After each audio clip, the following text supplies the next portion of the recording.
مساء الخير مشاهدينا، أنا حنان جيلاني وأقدم لكم أخبار 10 كالعادة. دائما نبدأ بالعناوين. فخامة الرئيس إسياس أفورقي يلقي كلمة في افتتاح قمة دول جوار السودان. الحملة الطلابية التنموية في الإقليم الأوسط تبدأ بطريقة منظمة. ارتفاع عدد النساء الحوامل اللواتي يلدن في مركز فور الصحي بنسبة 35%. كوريا الشمالية تعلن إجراء تجربة جديدة على صاروخ عابر للقارات. الناتو يؤكد دعمه لكييف وميدفيديف يحذر نحن والحلف على شفا الحرب. التوتر في بحر الصين الجنوبي على الرأس جدول أعمال آسيان +3. قمة دول جوار السودان المنعقدة اليوم في القاهرة تؤكد على ضرورة العمل بشكل جدي وشامل بهدف إنهاء الأزمة السودانية وتسهيل وصول المساعدات الإنسانية إلى السودان، وتشكيل آلية وزارية بشأن الأزمة السودانية على مستوى وزراء خارجية دول الجوار. لمزيد من التفاصيل نتابع في سياق التقرير الذي عده موفد وزارة الإعلام سليمان عثمان عبي وأفوم تسقاي بصوت الزميلة سعاد صالح. ألقى فخامة الرئيس إسياس أفورقي كلمة خلال افتتاح قمة دول جوار السودان التي استضافتها جمهورية مصر العربية في 13 من يوليو الجاري. وهنأ فخامته في كلمته الحكومة المصرية لتنظيم هذه القمة لدول جوار السودان، وقال: وكما اقترحنا في أكثر من مناسبة لتصورنا ودعمنا لهذه المبادرة التي نعتبرها آلية وفرصة كبيرة ستكون سانحة للسودانيين والشعب السوداني بمؤازرة جيرانه لإيجاد مخرج من هذا المستنقع الذي دخل فيه دون أي مبرر. ونرى في هذه المبادرة مبادئ أساسية تعتمد على احترام السيادة واستقلال السودان ووجود مناخ ملائم للشعب السوداني حتى ينتقل إلى بر الأمان. ودعا فخامته لضرورة منع أي تدخلات خارجية قريبة أو بعيدة تحت أي مسمى، سواء كانت تحت مسميات إنسانية أو حتى التدخلات العسكرية لتأجيج الحرب، فالانتقال إلى بر الأمان يحتاج إلى خطة وجهد ومؤازرة، وأن تكاتفنا وجهودنا لها دور مهم في حلحلة الأزمة السودانية.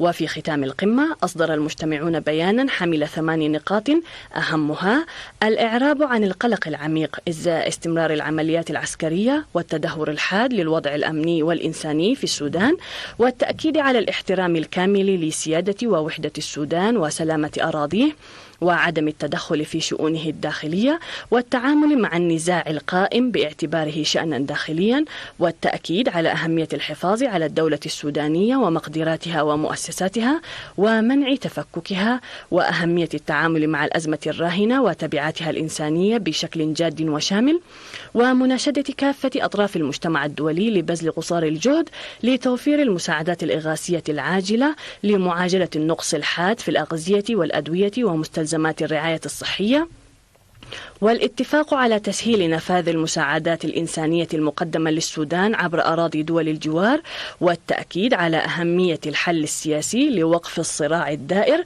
وإطلاق حوار جامع للأطراف السودانية يهدف إلى بدء عملية سياسية شاملة تلبي طموحات وتطلعات الشعب السوداني في الأمن والرخاء والاستقرار، والاتفاق على تشكيل آلية وزارية بشأن الأزمة السودانية على مستوى وزراء خارجية دول الجوار تعقد اجتماعها الأول في جمهورية تشاد.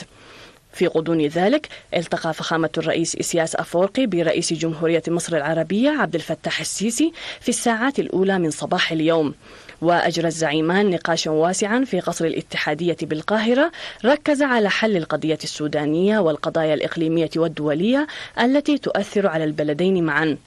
كما التقى الرئيس إسياس أفورقي صباح اليوم برئيس تشاد محمد ديبي وبحثا الأزمة السودانية والقضايا الإقليمية، فيما التقى فخامته برئيس وزراء جمهورية إثيوبيا الفيدرالية الديمقراطية الدكتور أبي أحمد في ساعات مساء 12 من يوليو، وبحثا سبل إنهاء الصراع الحالي والتداعيات السلبية له على دول الجوار ووضع آليات فاعلة بمشاركة دول الجوار لتسوية الأزمة في السودان بصورة سلمية.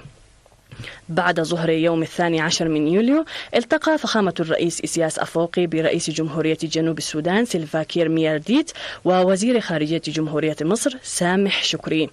ورافق رئيس إسياس أفورقي في زيارته وزير الخارجية السيد عثمان صالح والمستشار الرئاسي يماني جبرآب.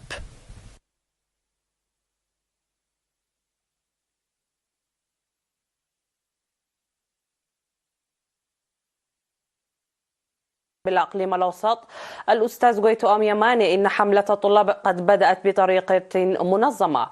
وقال الأستاذ غويتو أم إن حملة الطلاب لهذا العام تشمل تطوير الحفاظ على المياه والتربة ومراقبة سلامة المرور على الطرق والتوثيق، مضيفا أن 8430 طالبا من بينهم 120 طالب من مدرسة فنية شاركوا بنشاط في الحصاد في 35 محطة ريفية وحضرية.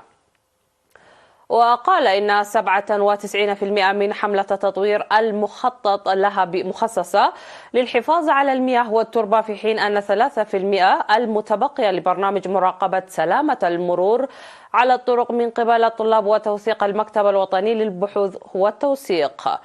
وأوضح أن الحملة الطلابية تسهم في خلق الوحدة والوئام والتفاهم وترسخ ثقافة العمل فيهم.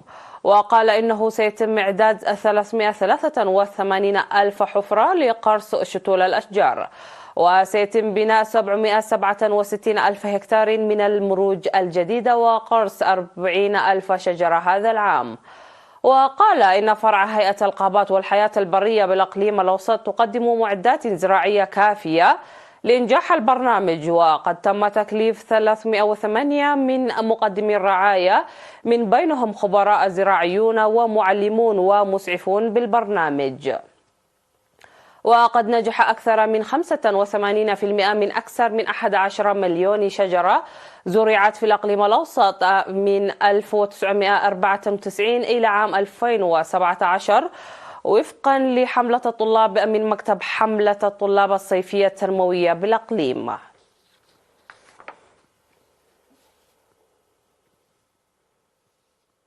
ارتفع عدد الحوامل اللاتي يلدن في مركز فورو الصحي بنسبة 35% في النصف الأول من العام الجاري بحسب رئيس المركز الصحي الممرض رمضان محمد عمر.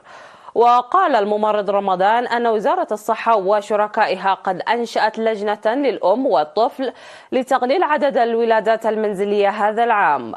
وقال إن تغطية التطعيم زادت بنسبة 9.4%، لكن عدد الأمهات اللاتي ذهبن إلى المرافق الصحية للعلاج انخفض، وتجري جهود حثيثة لحل الإشكالية بالتعرف على الأسباب. على الرغم من أن المنطقة ليست منطقة موبوءة بالملاريا، إلا أن عدد المواطنين المصابين من مناطق أخرى كان 13 في النصف الأول من العام.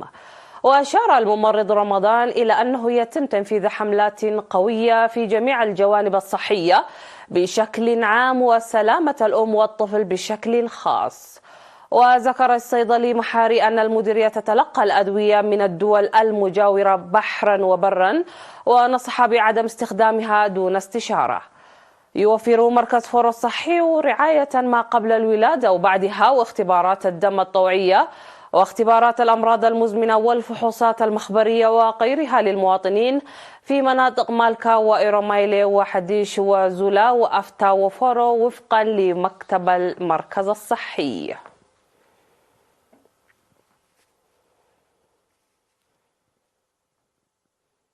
قدم فرع الاتحاد الوطني لشباب وطلبة إريتريا في مصوع التدريب المدني والمهني لمدة شهر إلى 6 أشهر ل 974 شابا، من بينهم 522 شابة.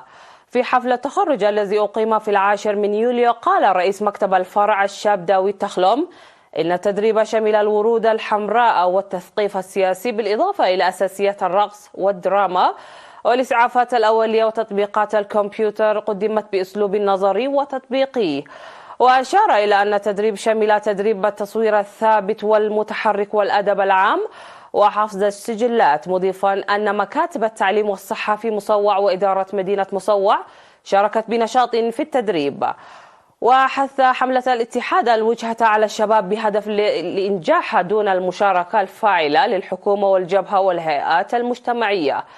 من جانبه قال المدير التنفيذي لإدارة مدينة مصوع السيد تولد تسفازجي إن المتدربين يجب أن يطبقوا المعرفة التي اكتسبوها في 10 مجالات لتطوير أنفسهم وبيئتهم، ويجب أن يؤثروا على شخصيتهم التي عبروا عن ثقتهم بها.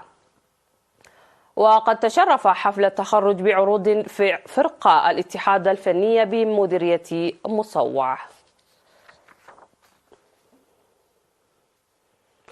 أفادت المعلومات الواردة مؤخرا بأن الأمطار الغزيرة المصحوبة بالرياح العاتية والثلوج التي هطلت لفترة ساعة ونصف ساعة مساء 8 يوليو في مناطق دبرسينا وتقرا وإيرا تحتاي وقريتشا في مديرية على برعد تسببت في إحداث أضرار على المواشي والزراعة والبساتين والممتلكات. وقد نفق عقب الأمطار الغزيرة في ضاحية إيدن حمارين وثور وجرف مضخ مائي، فيما دمرت 3 مضخات مائية بالكامل فضلا عن دفن 6 مضخات مائية أخرى. كما تم دفن 36 بئرا بالسيول، ودمرت بساتين الفواكه والخضر النامية في حوالي 17 هكتار حسب المعلومات الواردة من هناك. وأوضحت المعلومات تدمير أكثر من 50 هكتار من الأراضي الزراعية في ضاحية دبرسينا.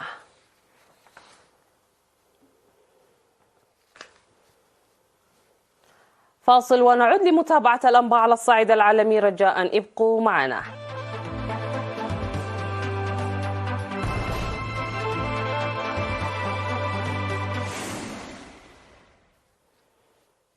أعلنت كوريا الشمالية أنها أجرت تجربة جديدة ناجحة على صاروخ باليستي عابر للقارات يعمل بالوقود الصلب وفق وسائل إعلام رسمية بعد أيام على تهديد بيونغ يانغ بإسقاط أي طائرة تجسس أمريكية تنتهك مجالها الجوي. وأفاد تقرير لوكالة الأنباء المركزية التابعة لكوريا الشمالية أن الصاروخ هو سونغ 18 الذي يزعم أنه يعمل بالوقود الصلب واختبره الشمال مرة واحدة فقط من قبل في أبريل. وذكر خبراء أن مدة تحليق الصاروخ بلغت حوالي 70 دقيقة، وهي مطابقة لبعض عمليات بيونغ يانغ الأخرى لإطلاق الصواريخ البالستية العابرة للقارات. وأضافت وكالة الأنباء المركزية أن عملية الإطلاق التي نفذت بتوجيه من الزعيم الكوري الشمالي كيم جونغ أون كانت بمثابة انفجار هائل هز الكوكب بأسره.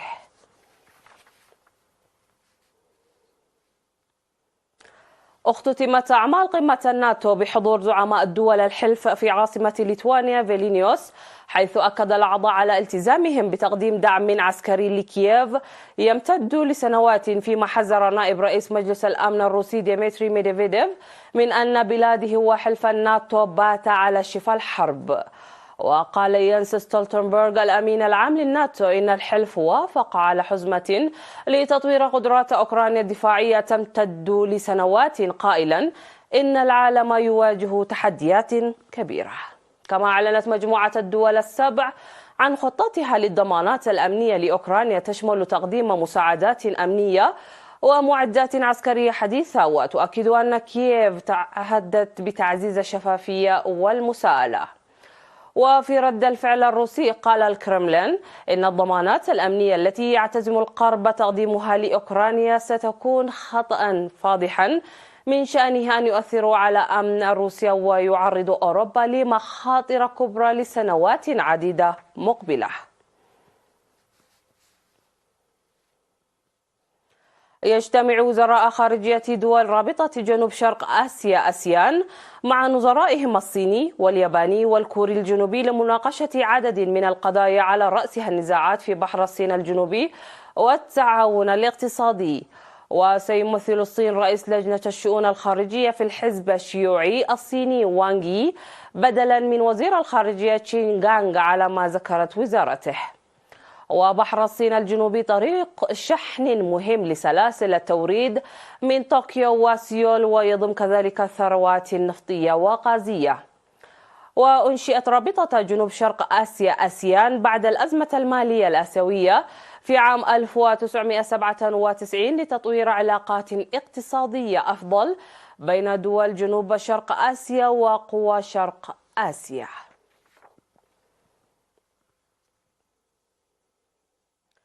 أدت انزلاقات التربة وفيضانات جراء أمطار موسمية غزيرة في الهند إلى مقتل 66 شخص في شمال البلاد، فيما علق سياح في مناطق معزولة عن العالم بحسب ما أعلنت السلطات. وجرفت أمطار غزيرة مركبات ودمرت أبنية وهدمت جسورا في ولاية هيماشال براديش الأشد تضررا بحسب لقطات عرضها التلفزيون الهندي. وأكد قائد شرطة الولاية ساتوانت أتول لوكالة فرانس بريس أن فرق الإنقاذ استدعيت لمساعدة 40 أجنبيا بينهم 14 روسيا و12 ماليزيا تقطعت بهم السبل في مواقع سياحية وكذلك مئات الهنود. وقالت السلطات إن 12 شخص على الأقل لقوا حتفهم في ولاية أوتاراخند المجاورة، بينهم 9 بسبب حطام سقط على سياراتهم على طريق سريع. في الختام إليكم تذكيرا بأهم ما جاء في هذه النشرة.